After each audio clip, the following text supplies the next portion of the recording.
우리 다 같이 사도신경으로 우리 신앙을 먼저 고백하겠습니다. 전능하사 천지를 만드신 하나님 아버지를 내가 믿사오며 그 외아들 우리 주 예수 그리스도를 믿사오니 이는 성령으로 잉태하사 동정녀 마리아에게 나시고 본디오 빌라도에게 고난을 받으사 십자가에 못 박혀 죽으시고 장사한 지 사흘 만에 죽은 자 가운데서 다시 살아나시며 하늘에 오르사 전능하신 하나님 우편에 앉아 계시다가 저리로서 산 자와 죽은 자를 심판하러 오시리라. 성령을 믿사오며 거룩한 공회와 성도가 서로 교통하는 것과 죄를 사하여 주시는 것과 몸이 다시 사는 것과 영원히 사는 것을 믿사옵나이다. 아멘. 아멘. 어디나 우리의 삶의 자리는 하나님 앞에서 예배하는 예배자의 자리입니다. 그런데 특별히 하나님이 이렇게 공간을 마련해 주시고 하나님과의 이 관계를 위해서 시간을 그리고 공간을 기억하고 올라와 예배 드릴 수 있도록 이렇게 허락해 주셨습니다. 그래서 오늘 우리는 저는 여러분 앞에 있지 않습니다. 여러분도 제 앞에 있지 않기를 바랍니다. 우리 모두는 하나님 앞에 있습니다. 우리 보좌 앞에 모였네. 우리 처음 찬송 같이 하도록 하겠습니다. 가사를 생각하시면서 정말 지금 이 순간뿐만이 아니라 우리 삶의 모든 자리마다 하나님 앞에 서 있는 예배자의 자리가 되게 하여 주옵소서. 우리 가사를 생각하면서 찬송 같이 합니다.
오직 어린 양 그 보좌에서 우리가 확인될 것입니다. 그 자리에 서기까지 우리는 포기하지 말아야 할 것입니다. 우리 다음 곡 보면은 하나님의 약속이라는 곡입니다.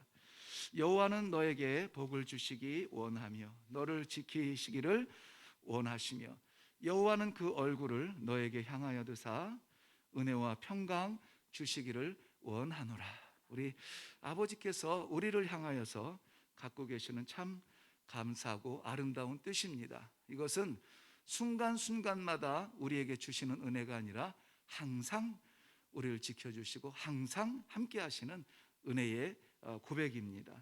이렇게 되기를 바랍니다. 우리 찬송 같이 하겠습니다.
여호와는 그 얼굴을 너를 향하여 드사 은혜와 평강 주시기 원하노라.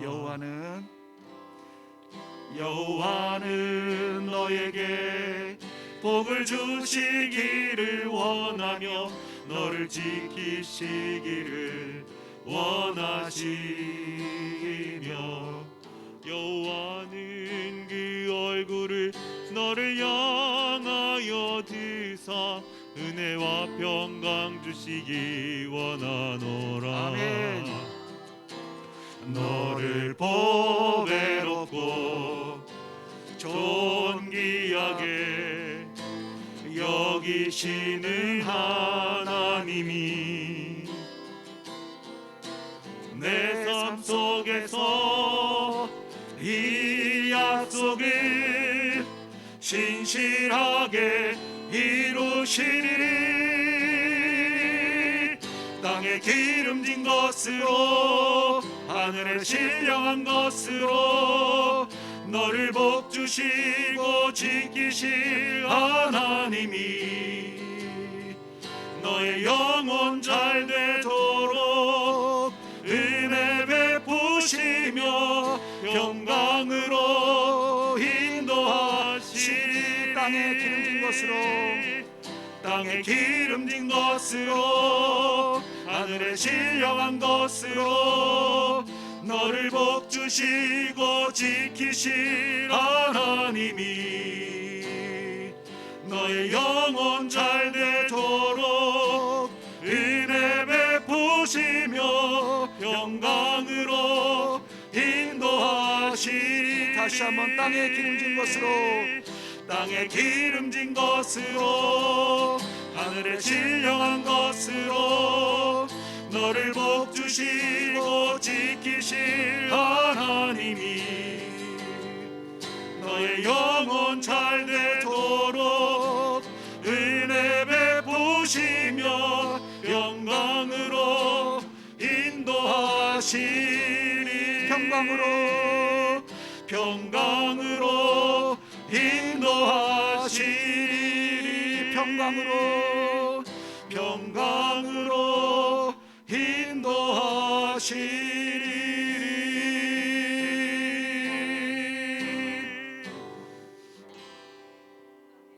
아멘. 하나님께서 이렇게 우리를 채워주시기를 원하세요. 그저 우리 받기만 하면 그러면 되는데도 잘 안 받아요. 하나님 준비해 놓으신 하나님이 얼마나 안타까워 하실까 생각하면 그저 답답하죠. 주시는 대로만 받아도 우리는 세상에 감당할 수 없는 믿음의 사람들이 될 것입니다. 하나님이 예비하신 것은 선하신 것입니다. 완전한 것이고 영원한 것입니다. 우리는 그것을 복이라고 말해요. 그런데 복을 구하면서도 받지를 않아요. 오늘 이 시간에 찬송에서 고백한 것처럼 땅의 가장 아름다운 것으로 주시기를 원하시는 아버지의 예비된 복을 다 받기를 바랍니다. 다시 한번 우리는 하나님의 사랑을 찬양합니다. 그 사랑 얼마나 우리 찬양할 때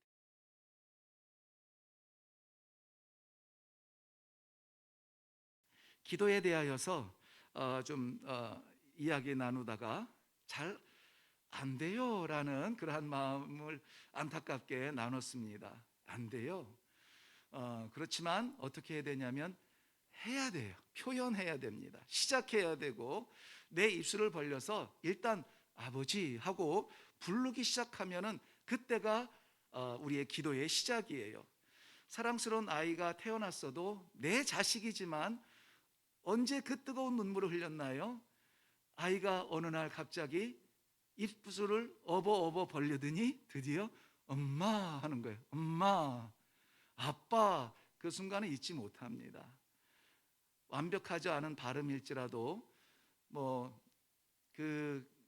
아주 정제된 문장이 아닐지라도 그저 순전한 마음으로 아버지 하고 부르는, 고백하는, 표현하는 그러한 성도들이 되기를 바라요. 이게 기도가 표현이 안 되잖아요. 믿음이 표현이 안 됩니다. 믿는 사람인지 안 믿는 사람인지 세상도 몰라요.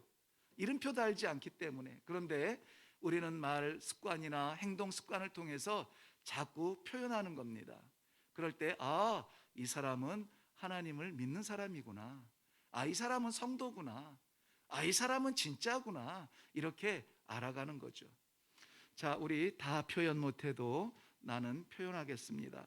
우리 찬양하겠습니다.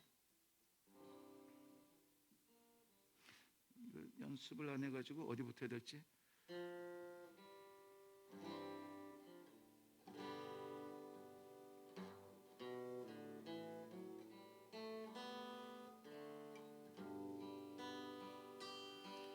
다 표현 못해도 나 표현하리라. 다 고백 못해도 나 고백하리라. 다 할 수 없어도 나 알아가리라. 다 닮지 못해도 나 닮아가리라.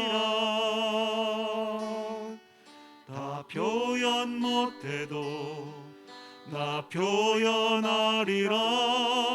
다 고백 못해도 나 고백하리라. 다 할 수 없어도 나 알아가리라. 다 닮지 못해도 나 닮아가리라. 그 사랑 얼마나 아름다운지, 그 사랑 얼마나 날 부욕해 하는지, 그 사랑 얼마나 크고 놀라운지를, 그 사랑 얼마나 나를 감격하게 하는지 다 표현 못해도 다 표현 못해도 다 표현하리라 다 고백 못해도 나 고백하리라 다 알 수 없어도 나 알아가리라 다 닮지 못해도 나 닮아가리라 다 표현 못해도 나 표현하리라 다 고백 못해도 나 고백하리라 다 알 수 없어도 나 알아가리라 다 닮지 못해도 나 닮아가리라 그 사랑 얼마나 아름다운지 그 사랑 얼마나 날 부욕해 하는지 그 사랑 얼마나 크고 놀라운지를 그 사랑 얼마나 나를 감격하게 하는 그 사랑 얼마나 아름다운지 그 사랑 얼마나 날 부욕해 하는지 그 사랑 얼마나 크고 놀라운지를 그 사랑 얼마나 나를 감격하게 하는지 그 사랑 얼마나 아름다운지 그 사랑 얼마나 날 부욕해 하는지 그 사랑 얼마나 크고 놀라운지를 그 사랑 얼마나 나를 감격하게 하는지 그 사랑 얼마나 아름다운지 그 사랑 얼마나 날 부욕해 하는지 아멘 그 사랑 얼마나 크고 놀라운지를 그 사랑 얼마나 나를 감격하게 하는지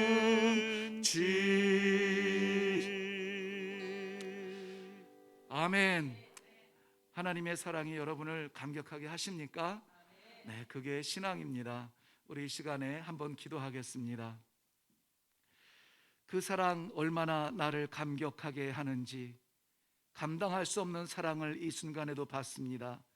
우리는 분명히 하나님을 향하여서 찬송을 드리며 영광을 올려드리기 원하지만 이 순간마저도 우리들에게 받으실 모든 찬양 다 받지 아니하시고 우리에게 그 은혜를 베풀어 주시니 감사합니다. 아버지, 주의 백성들 습관적인 자리 찾아 올라온 것 아니라 주님 간절한 마음으로 사모하며 올라와 싸우니 아버지, 주님 모시고 확실하게 임마누엘의 확증 가지고 내려가는 이 시간이 되도록 축복하여 주시옵소서. 감사드리오며 예수님의 이름으로 기도하옵나이다. 아멘. 네, 우리 하나님의 말씀 같이 보겠습니다. 하나님의 말씀은 예레미야서 제17장 5절부터 8절까지 말씀입니다. 제가 이 기타를 좀 벗겠습니다.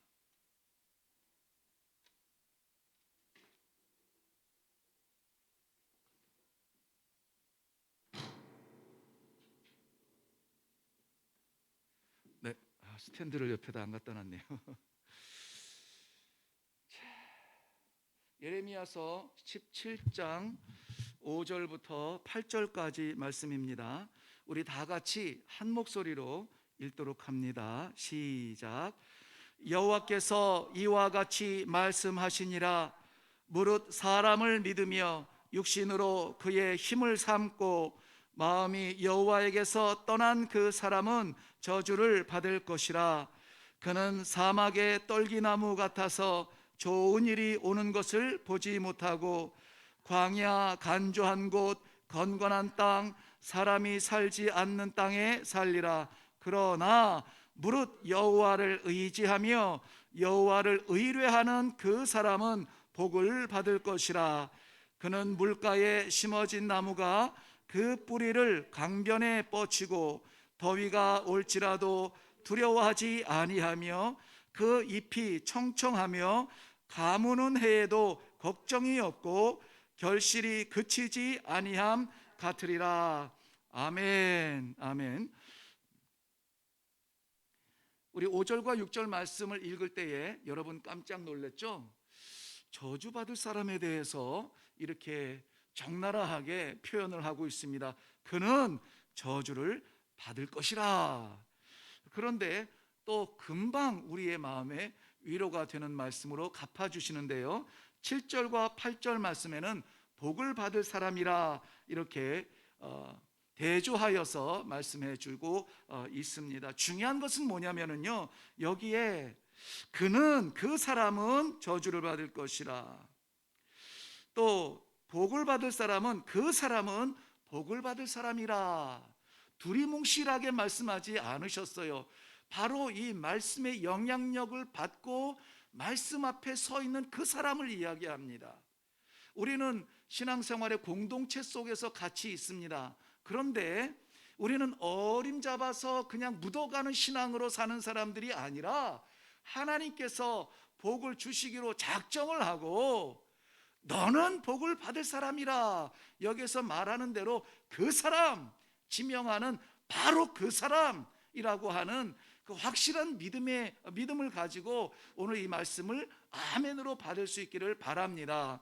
어디에서 이 말씀을 받든지 간에 우리는 바로 그 사람, 하나님이 복을 주기로 작정한 사람으로 개인적인 관계를 하나님과 맺고 하나님께서 주시는 이 말씀으로 누구 믿음 따라서 사는 것이 아니라 바로 우리 각자가 하나님과의 1대1의 말씀의 소통을 통하여서 아멘 신앙으로 일어나는 복된 시간들이 되시기를 바랍니다. 오늘 복을 받을 사람이라 이렇게 제목을 정했습니다. 여호와를 의지하는 그 심령, 하나님을 바라보는 그 마음, 하나님께서 작정하신 그 모든 복을 다 받아 누리기로 하나님께서도 정하셨고 우리도 결단을 하고, 그리하여서 주는 분과 받는 사람 누림이 동일한 현장이 되는 축복 우리 모두가 누리시기를 바라고요. 그 복을 받을 사람에 대하여서 우리가 좀 몇 가지 살펴보기를 원합니다. 복의 의미를 완전하게 이해하기 전까지는 복에 대하여서 그렇게 저는 설교를 많이 하는 편은 아닙니다. 왜냐하면은 우리가 복이라는 말은 참 좋아합니다. 그런데 진짜 복이 무엇인지에 대한 이해가 없이 그저 하나님의 축복, 하나님께서 주시는 복만 사모하다가 우리 욕심의 복의 경계를 넘어서지 못하고 정말 하나님의 뜻을 이루어 드리는 세상이 감당할 수 없는 믿음의 복을 우리는 체험도조차 못하고 믿음 생활을 끝내는 경우가 참 많이 있습니다. 그래서 저와 함께 이 신앙생활을 하시는 분들과 함께 늘 복에 대해서 이야기할 때는 빼놓지 않고 저는 말씀을 나눕니다. 받는 복보다 주는 복이 더 크다.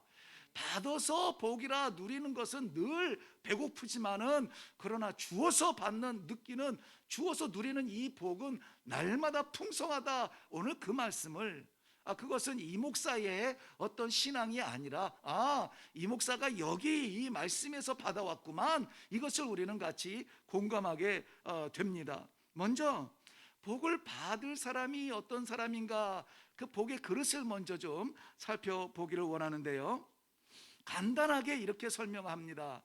인생을 의지하지 않는 사람이 복이 있다는 것입니다. 5절 6절 말씀에 보면 복을 받을 수 없는 사람의 조건이 있어요.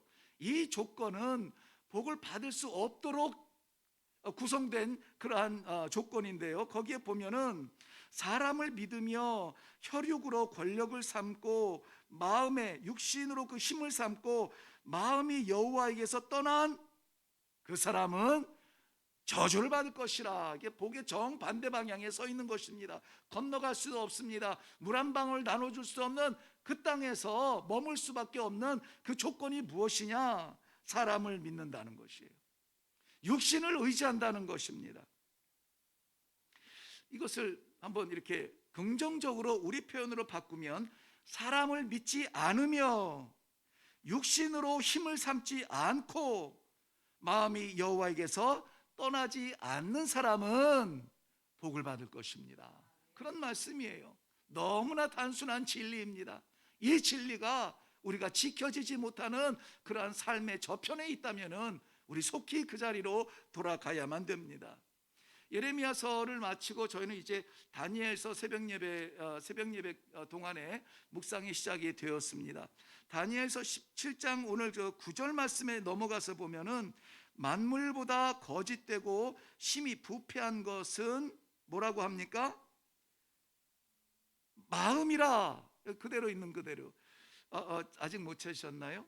구약성경 1077페이지에 있습니다. 구약성경 1077페이지에 있습니다. 네, 그래서 거기에 보면은 만물보다 거짓되고 심히 부패한 것은 마음이라. 누가 능히 이를 알리요? 이렇게 되어 있어요. 그러니 만물보다 거짓되고 부패한 것이 우리 마음이라고 했는데 그것 따라가지 말라는 겁니다. 우리가 만물의 영장이라고 하지만은 영장의 그릇으로 준비되어 있지 않으면은 만물을 파괴하는 자로 나오게 되죠. 변하게 됩니다. 변질되게 되어 있어요. 무엇을 따르면? 우리 마음을 따르면. 우리는 모두 다 부패되어 있습니다. 부패되어 갑니다. 그런데 하나님의 은혜로 말미암아 썩을 수밖에 없는, 죽을 수밖에 없는, 부패할 수밖에 없는 우리에게 영원한 생명을 주신 하나님의 그 사랑, 받았음에도 여전히 냄새나는 그 자리 머물러 있으면 안 된다는 것입니다. 하나님께서는 주었음에도 누리지 못하는 그 복을 그 사람에 대하여서 저주를 받을 사람이라. 이것은 뭐라고 합니까? 미화시킬 필요도 없습니다. 하나님께서도 그렇게 말씀하신 거예요. 시편 146편 3절 말씀에 보면은 방백들을 의지하지 말며 도울 힘이 없는 인생도 의지하지 말지니 호흡이 끊어지면 흙으로 돌아갈 뿐이라 그랬습니다. 우리가 잠시 살면서 의지할 수 있는 사람들이 있습니다. 찾아갈 사람들이 있습니다. 만날 사람들이 있습니다. 여기에서 그런데 의지한다는 말은 무엇입니까? 신뢰한다는 거예요. 믿는다는 겁니다. 자신을 던진다는 말입니다. 끝나면은 다 흙으로 돌아갈 존재들, 사람을 의지하지 말라는 것입니다. 이사야서 2장 22절 말씀에는 너희는 인생을 의지하지 말라 말씀하셨습니다. 그 호흡이 코에 있나니 수에 칠 가치가 어디 있느냐. 천년을 하루같이 하루를 천년같이 시간을 초월하여 계시는 하나님 앞에서 내가 80세를 살았소, 90세를 살았소, 100세를 살았소, 앞으로 우리는 120세를 살 장수의 나라요, 그게 무슨 의미가 있느냐는 것입니다. 얼마나 오래 살았느냐가 아니라 어떠한 삶을 살았느냐가 하나님 앞에 판단받을 것입니다. 하나님께 우리가 설 때에는 하나님께서 주신 그 모든 것들을 다 받아 누리는 복된 모습으로 서야지. 하나님은 복을 준비하시고 복을 쏟아 부어 주셨는데 거절하고 거부하고 등 돌리고 안 받고 있다가 빈깡통으로 하나님 앞에 설 수는 없지 않습니까? 인생을 의지하지 말라. 강해 보입니까? 그래도 무너집니다. 이 말씀을 받는 이스라엘 백성들의 형편이 어떤가요? 나라의 위기가 찾아오면은, 아수르가 쳐들어오면은 남쪽에 있는 애굽한테 도와달라. 애굽이 화가 나면은 아수르에게 도와달라. 아수르를 무너뜨린 바벨론을 보니까 힘이 있어 보이고 바벨론 편에 서면 좋겠다, 친 바벨론 정책으로 갔다가 우리가 여태까지 전통적으로 애굽과 함께 우호 관계를 맺어왔는데 이제 와서 애굽을 배반한단 말이요, 우리는 끝까지 애굽 편입니다. 애굽과 우호를 맺어가고 있습니다. 어떻게 돼요? 예루살렘 망합니다. 애굽을 의지하여서 살지 못합니다. 바벨론을 의지하여서 살지 못합니다. 세계를 제패했다고 하는 세계의 가장 아름답고 가장 멋지고 가장 높은 보좌를 차지했다고 하지만 세상 것은 무너지게 되어 있습니다. 지금 남아있는 제국이 있습니까? 없습니다. 100년, 200년, 500년, 1000년, 그 숫자는 정말 하나님 보실 때에 점 하나밖에 되지 않는 순간을 살아가면서 마치 전부인 양 사람을 의지하는 그런 모습이 우리들에게 남아있다면 우리는 내려놔야 돼요. 돌아서야 됩니다. 사람 가운데 가장 가까운 사람 누굽니까? 세상에, 저도 어렸을 때부터 운동 많이 해서 체력이 괜찮았습니다. 그런데요, 제가 죽을 고비를 몇 번 넘겼는데 얼마 되지는 않았지, 인생 얼마 살지는 않았지만 그래도 꽤 죽음의 직전에 마지막 그 순간까지 갔던 적들이 몇 번 있어요. 그 중에 대부분은 아프리카에서 선교사로 있다가 죽음의 그러한 위기를 맞이하는데요, 교통사고가 차가 두 바퀴를 굴러가지고 이렇게 삥삥 도는 게 아니라 아예 이렇게 굴렀어요. 굴러서 완전히 위아래가 납작하게 붙은 차 속에서도 안전벨트도 못 맸죠. 그때야 안전벨트가 그렇게 욕이 나는지 몰랐으니까요. 그럼에도 불구하고 하나님께서 꼭 붙들어 주셨어요. 저는 그 순간에 그 이후에 많이 간증을 했어요. 어떻게 내가 그 의자 운전석, 제가 운전을 했는데 운전석에 차는 막 굴르는데 몸은 의자에 그대로 이렇게 안겨 있는 듯한, 그야말로 좀 과장해서 내가 내 느낌을 그대로 표현하자면은 누군가 두 팔로 나를 의자에 꽉 붙들어 주시는 그러한 도우심으로 말미암아 이 천장이 다 주저앉는 그러한 상황 속에서 차가 완전히 폐차까지 엔진만 살아 있어요. 그런 가운데서도 하나님이 지켜주셨습니다. 정말 순간이에요. 순간 하는데 막 구르기 시작하는데 정신이 없더라고요. 죽었구나. 그 순간에 신앙생활했던 지난 어린 시절부터 순간적으로 몇 초 만에 내 인생이 확 지나가요. 마지막 순간 제 끄트머리가 무슨 생각이 나냐면은 한계 없구나예요. 한계 없구나. 선교사로 이 땅까지 와서 밟았는데 한계 없구나.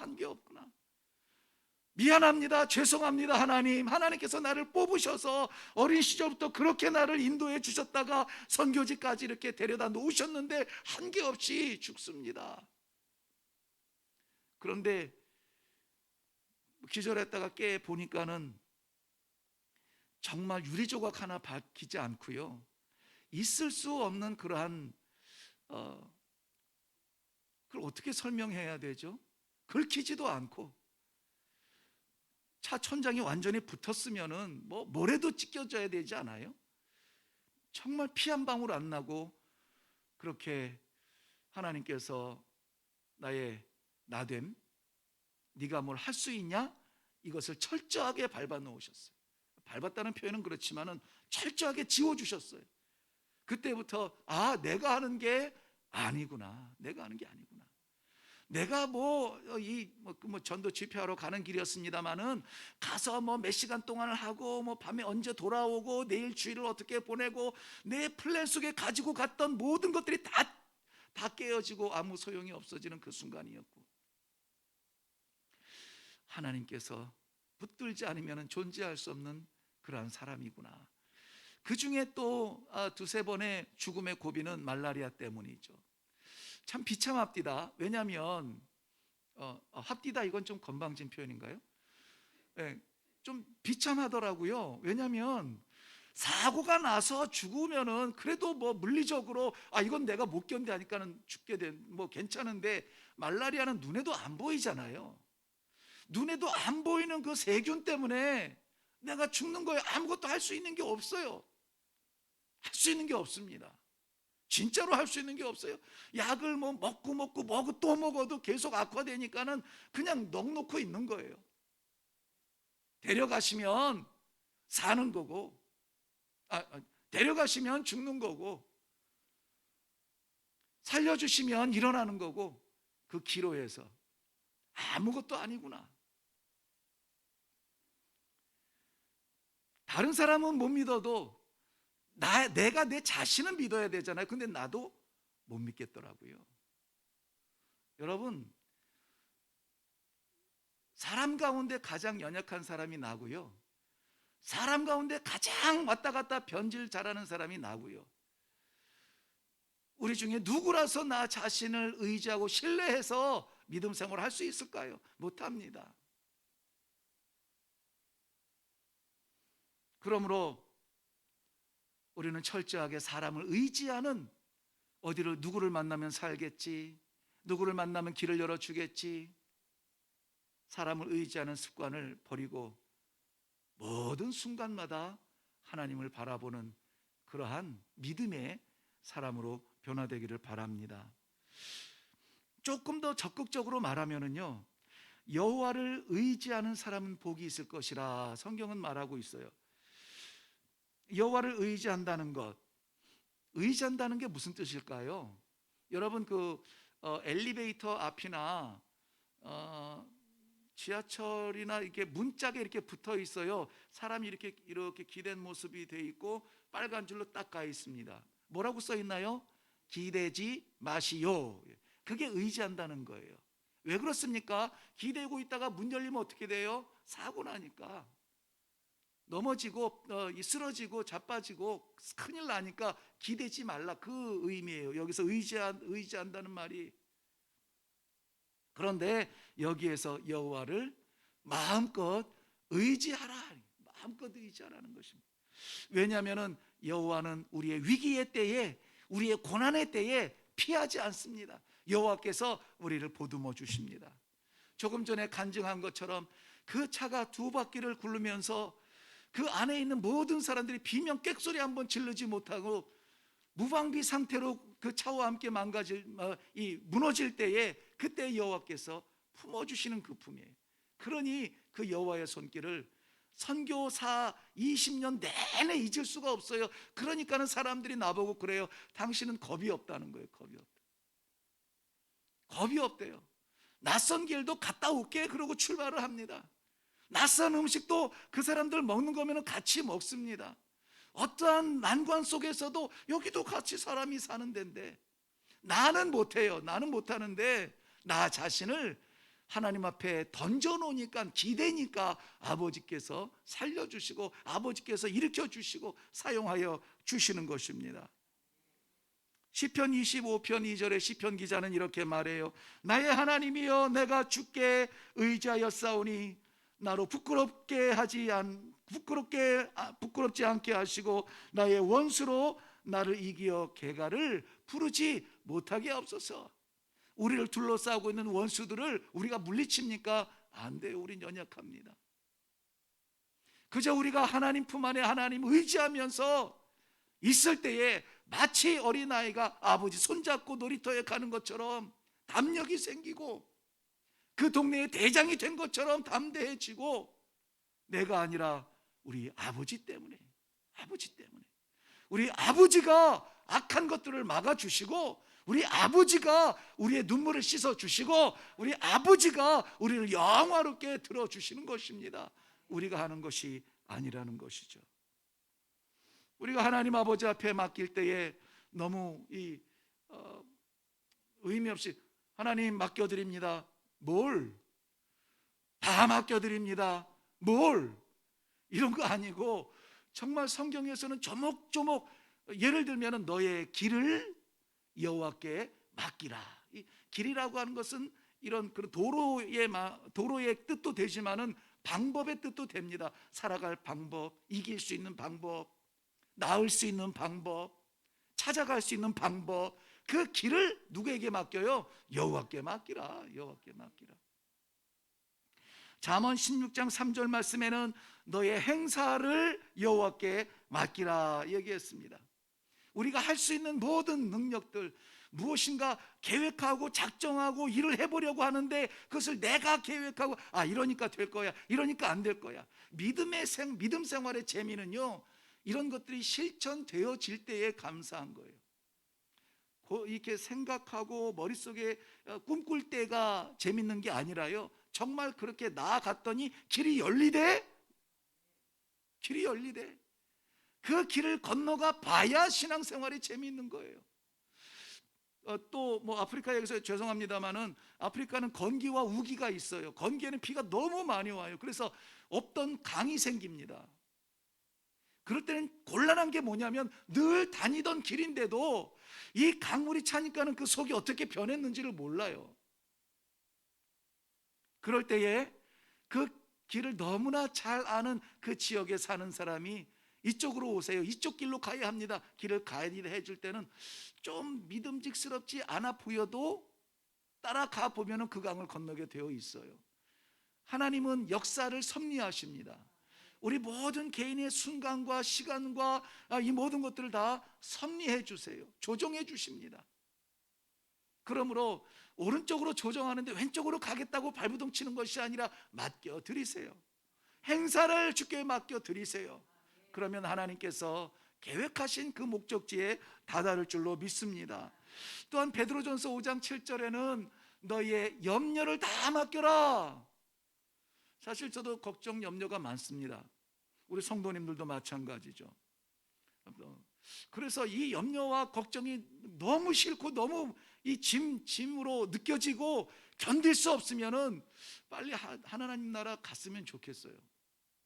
그야말로 하나님께서 거기에서는 눈물도 없고 염려와 근심이 없는 그 완전한 나라에서 하나님을 찬양하는 것으로 영원히 산다면 얼마나 좋을까.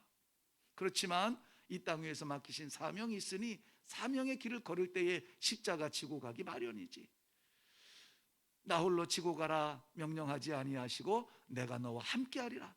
그것도 세상 끝날까지 어디를 가든지 너와 함께하리라. 이 약속 때문에 우리의 고난과 고통과 마음속에 감추어진 염려까지도, 아무에게도 말 못하는 고민도 하나님 앞에 내려놓는 거예요. 여러분은 하루에 해가 떠서 해가 지고 눈 떠서 일어나고 해가 이제 눈 감고 잠자리에 들기까지 어느 순간이 가장 행복합니까? 뭐 오르락 내리락 하죠. 좋을 때도 있고 뭐 안 좋을 때도 있고. 근데 저는 변함없는 행복한 순간이 있어요. 눈물이 나도 행복한 순간이 있어요. 언제일까요? 눈 뜰 때 오늘도 하나님께서 은혜로 나를 인도해 주시겠구나 하는 소망 때문에요. 네, 저는 새벽 예배에 나와서 기도하는 순간, 여기서 말씀을 증거하는 시간도 참 쓰임받는 감격이 있지만요, 강대상에 내려가서 제 자리에 가서 기도하는 그 순간이 아무것도 안 보여요. 아무것도 안 보이고 그저 내게 허락해 주신 그 십자가, 그 고난, 그 문제, 고통, 이런 것들을 다 내려놓을 수 있는 시간이에요. 하나님한테 투정도 막 부려요. 하나님 이러시면 안 되는 거 아닙니까? 하나님께서 함께 주신다고 해도 너무 내가 힘듭니다. 다 내려놔요. 나는 감사한 것도 올려드리고 하지만은 그 순간이 없으면 어떻게 살아갈까, 그 생각이 들 만큼 하나님 앞에 쏟아놓는 시간이 나는 너무나 좋습니다. 시편 55편 2절 22절 말씀에서도 내 짐을 여호와께 맡겨 놓아라 말씀하세요. 인생의 짐, 당면한 짐, 마음의 짐들을 여호와께 맡기라는 것이죠.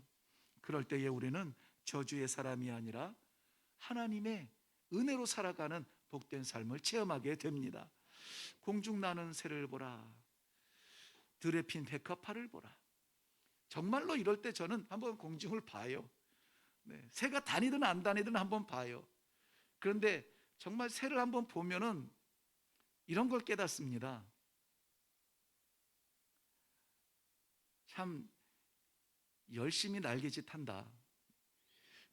열심히, 물론 이 철새들에게는 하나님이 막 날개짓하는 것이 아니라 바람의 저항을 이길 수 있도록 이렇게 붕 하고 이렇게 가는 것도 있지만요, 여기에 말하는 이 스페로 작은 참새들일수록요 날개짓을 얼마나 부지런하게 해야 되는지 몰라요.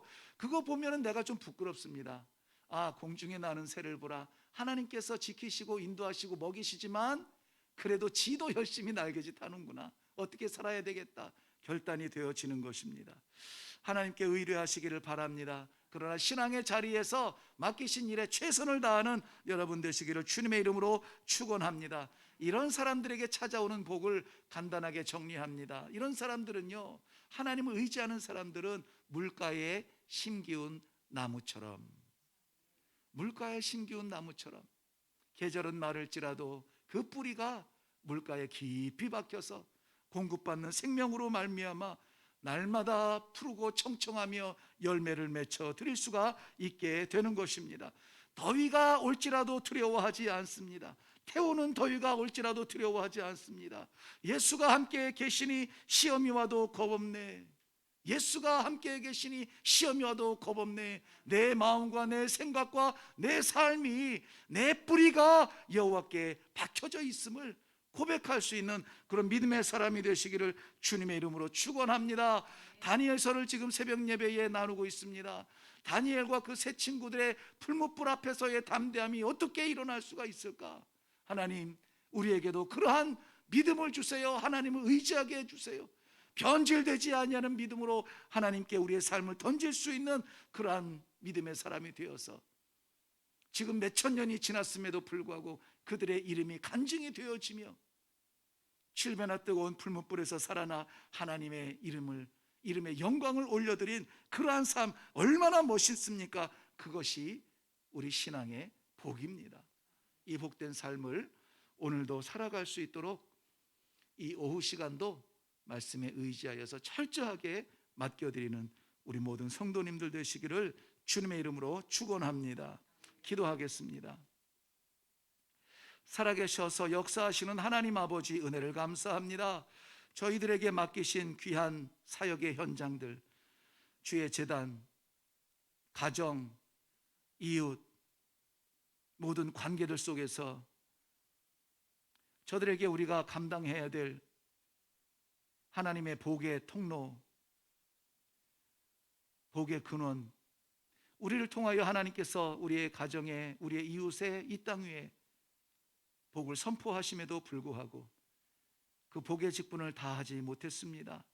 아버지, 그러나 그럼에도 불구하고 우리를 책망 가운데 심판으로 던지지 아니하시며 이렇게 말씀을 통하여서 너는 복을 받을 사람이지 저주받을 사람이 아니라 나를 의지하라, 나에게 맡겨라, 내가 너와 함께 하겠다, 귀한 약속 주셨습니다. 이대로 말씀대로 살아갈 수 있도록 은혜를 베풀어 주시옵소서. 주의 모든 성도들이 복된 삶을 살아가며 하나님의 은혜를 체험하는 멋있는 신앙생활하는 우리 일회교회가 되도록 축복하여 주시옵소서. 감사드리오며 예수님 이름으로 기도하옵나이다. 아멘.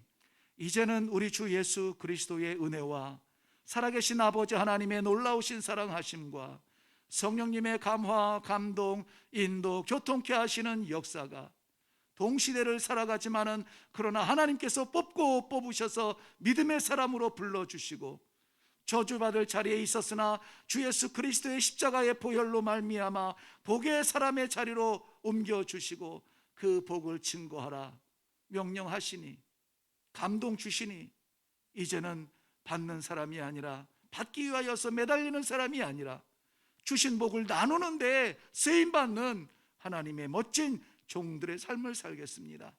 마음속에 다짐하며 내려가는 모든 성도들 머리머리 위에와 하나님 세우신 일회교회와 나라와 민족 가운데 이 땅 위의 모든 선교지 위에 이제로부터 영원토록 항상 함께 있을지어다. 아멘. 아멘.